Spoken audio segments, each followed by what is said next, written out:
ॐ पार्थाय प्रतिबोधितां भगवता नारायणेन स्वयं व्यासेन ग्रथितां पुराणमुनिना मध्ये महाभारतम् अद्वैतामृतवर्षिणीं भगवतीम् अष्टादशाध्यायिनीम्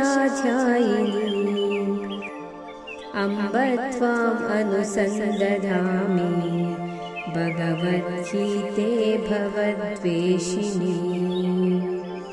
नमोऽस्तु ते व्यासविशालबुद्धे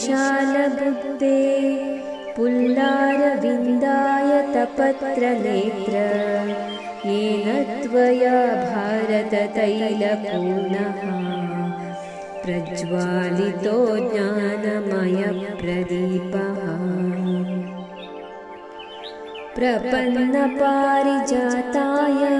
स्तोत्रवेत्रैकपाणये ज्ञानमुद्राय कृष्णाय गीतामृतदुहे नमः।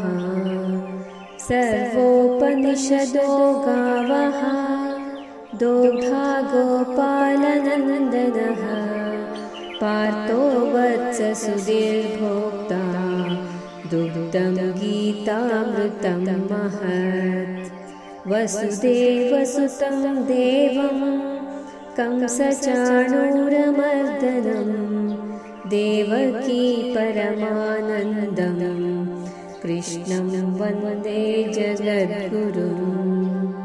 भीष्मद्रोणतटा जयद्रथजना गान्धारनीलोत्पला शल्यग्राहवती कृपेण वहनी कर्णेन वेलाकुला। अश्वत्थामविकर्णघोरमकरा दुर्योधनावर्तिनी सोत्तीर्णा खलु पाण्डवैः रणनदी कैवर्तकः केशवः।